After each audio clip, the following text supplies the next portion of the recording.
नमस्कार दोस्तों, स्वागत है आपका आज के मुख्य समाचार में, जिसमें सबसे पहली और बड़ी खबर में आपको बताएंगे कि गणतंत्र दिवस पर पंजाब और जम्मू में हमले की फिराक में जैश आतंकी एलओसी के नजदीक बंकरों में जमाया डेरा। दूसरी ब्रेकिंग न्यूज में जिक्र होगा कि जम्मू कश्मीर में G20 से पहले TRF पर बैन से पाकिस्तान को जोरदार झटका, टेरर फंडिंग पर भी लगेगी लगाम। तीसरी ब्रेकिंग न्यूज में आपको बताएंगे कि DRDO ने विकसित किया अनमैन्ड एरियल व्हीकल, चीन के खिलाफ बढ़ेगी सेना की ताकत। चौथी ब्रेकिंग न्यूज में जिक्र होगा कि चीन को चोट, भारत में 160 कंपनियां नहीं बेच पाएंगी खिलौना, क्या है इसकी वजह आपको बताएंगे दोस्तों। और साथ ही साथ पांचवी ब्रेकिंग न्यूज में जिक्र होगा कि देश में नशा पहुंचाने की नापाक कोशिश नाकाम, फाजिल्का बॉर्डर पर पकड़ी गई हेरोइन की बड़ी खेप। दोस्तों, हर एक खबर की गहराई में आपको ले जाएंगे, लेकिन उससे पहले अगर आपको भी देश की सेना और PM मोदी पर पूरा भरोसा है तो आप अभी इस वीडियो को लाइक और लाल बटन को दबा के चैनल को सब्सक्राइब करके बेल आइकन दबाइए। दोस्तों, रुक करते हैं सबसे पहली और बड़ी खबर की तरफ। गणतंत्र दिवस पर पंजाब और जम्मू में हमले की फिराक में जैश आतंकी एलओसी के नजदीक बंकरों में जमाया डेरा। जी हां दोस्तों, अलर्ट जारी कर दिया गया है। पाकिस्तान का आतंकी संगठन जैश ए मोहम्मद गणतंत्र दिवस पर बड़ी आतंकी साजिश रच रहा है। जम्मू कश्मीर और पंजाब में बड़ा हमला करने की फिराक में है और इसके लिए पंजाब और सांबा व कठुआ बॉर्डर के नजदीक आतंकियों ने डेरा जमा लिया है, जो धुंध और खराब मौसम का लाभ उठाकर बॉर्डर से घुसपैठ करने की कोशिश में है, क्योंकि इस समय कश्मीर में LOC पर बर्फबारी की वजह से घुसपैठ के रूट बंद हो गए हैं। इसीलिए आतंकियों के लिए घुसपैठ करने का सबसे मुफीद रास्ता पंजाब बॉर्डर और जम्मू संभाग का कठुआ एवं सांबा बॉर्डर है, जहां से पहले भी घुसपैठ हो चुकी है। सूत्रों का कहना है कि सांबा और कठुआ बॉर्डर के उस पार 7 जगहों पर जैश ए मोहम्मद के 3 से 4 आतंकियों के प्रशिक्षित दल घुसपैठ की फिराक में बैठे हुए हैं और ये आतंकी सीमा के नजदीक पाकिस्तानी रेंजरों के बंकरों में मौजूद हैं। रुक करते हैं अगली ब्रेकिंग न्यूज की तरफ। जम्मू कश्मीर में G20 से पहले TRF पर बैन से पाकिस्तान को जोरदार झटका, टेरर फंडिंग पर भी लगेगी लगाम। जी हां दोस्तों, G20 बैठकों से पहले केंद्र ने आतंकी संगठन लश्कर-ए-तैयबा के सहयोगी संगठन द रेजिस्टेंट फ्रंट पर पाबंदी लगाकर पाकिस्तान को जोरदार झटका दिया है। पाकिस्तान की ओर से लगातार ये दुष्प्रचारित किया जाता रहा है कि TRF भारत का ही संगठन है जो कश्मीर की आज़ादी की लड़ाई लड़ रहा है। इस फैसले से न केवल पाकिस्तान को आईना दिखाया, बल्कि दुनिया में भी ये संदेश देने की कोशिश की, सीमा पार के इशारे पर यह संगठन कश्मीर घाटी में आतंक फैला रहा है। पिछले 3 साल की कई आतंकी घटनाओं में TRF का साथ साबित होने के बाद केंद्र ने उस पर प्रतिबंध लगाकर यह दिखा दिया कि सीमा पर इशारे पर अब और अधिक हिंसा बर्दाश्त नहीं की जाएगी। जी हां दोस्तों, अनुच्छेद 370 हटाए जाने के बाद 2019 में TRF अस्तित्व में आया था और सरकारी आंकड़ों के मुताबिक पिछले यानी कि 2022 में घाटी में 172 आतंकी मारे गए हैं। रुक करते हैं अगली ब्रेकिंग न्यूज की तरफ। DRDO ने विकसित किया अनमैन्ड एरियल व्हीकल, चीन के खिलाफ बढ़ेगी सेना की ताकत। जी हां दोस्तों, भारत और चीन की सेनाएं लंबे समय से सीमा पर तैनात हैं और दोनों देशों के बीच तनाव बना हुआ है और इसी तनातनी के बीच भारत के लिए अच्छी खबर सामने आई है। दरअसल defence research and development organisation यानी कि DRDO ने अनमैन्ड एरियल व्हीकल विकसित करने में सफलता हासिल कर ली है और इस UAV के विकसित होने से भारतीय सेना को हिमालय क्षेत्र में लॉजिस्टिक ऑपरेशन चलाने में बड़ी मदद मिलेगी और ये अनमैन्ड एरियल व्हीकल 5 किलो भार लेकर उड़ान भर सकता है और साथ ही जरूरत पड़ने पर दुश्मन के ठिकानों पर बमबारी भी कर सकता है। बीते दिनों नागपुर में आयोजित हुई 108वीं इंडियन साइंस कांग्रेस में इस UAV को प्रदर्शित किया गया था।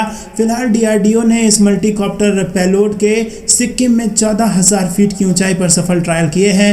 2 और ट्रायल के बाद इस UAV को आर्म्ड फोर्सेस में शामिल कर लिया जाएगा। DRDO के अधिकारी महेश साहू ने यह जानकारी दी है। उन्होंने बताया कि DRDO द्वारा विकसित ये UAV 5 से लेकर 25 किलो क्षमता का भार लेकर उड़ान भर सकता है और इस क्षमता को बढ़ाकर 30 किलो किए जाने पर काम चल रहा है। इस UAV की विशेषता की बात करें तो ये 5 किलोमीटर दूर से तय जगह पर अपने आप पेलोड रिलीज कर सकता है और अपनी तय लोकेशन पर वापस आ सकता है। ये बिना किसी मानवीय क्षति के दुश्मन के ठिकानों पर बमबारी भी कर सकता है और इस पेलोड का इस्तेमाल ऊंचाई वाले युद्ध क्षेत्र में जवानों के लिए दवाई पहुंचाने के लिए भी किया जा सकता है।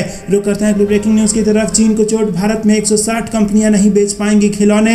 जी हां दोस्तों, आपको बता दें कि सरकार ने शुक्रवार को कहा है कि उसने भारत में खिलौने बेचने वाली करीब 160 चीनी कंपनियों को अभी तक अनिवार्य गुणवत्ता प्रमाण पत्र जारी नहीं किया है और ये देरी कोविड-19 महामारी के चलते हुई है।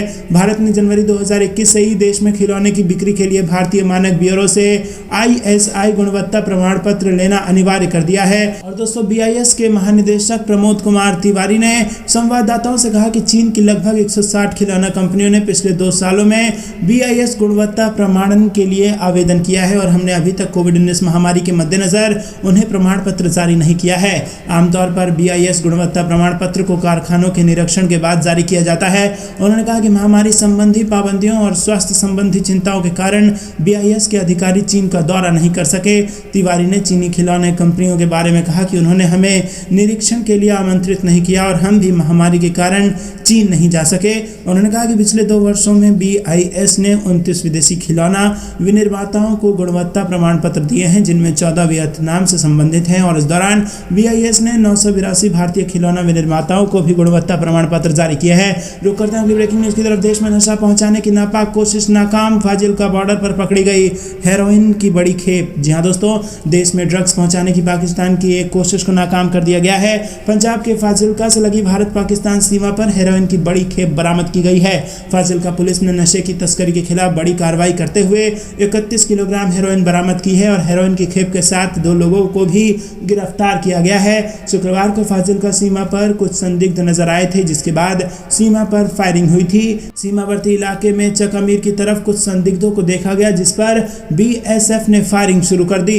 दोस्तों रुक करते हैं अगली ब्रेकिंग न्यूज की तरफ। भारत जोड़ो यात्रा के बाद यूपी में बीजेपी का मास्टर स्ट्रोक, बेकार हो जाएगा विपक्ष का सारा प्लान। जी हां दोस्तों, लोकसभा चुनाव को लेकर बीजेपी ने देश भर में बीते कुछ दिनों से अपनी तैयारियों की समीक्षा शुरू कर दी है और इस बीच पार्टी की तैयारियों की समीक्षा और संगठन के कामों को तेज करने का प्रयास हो रहा है। लेकिन अब यूपी में भारत जोड़ो यात्रा खत्म होने के बाद बीजेपी ने एक बड़ा मास्टर स्ट्रोक चला है, जिसने बीजेपी के विरोधियों को भी सोचने पर मजबूर कर दिया है।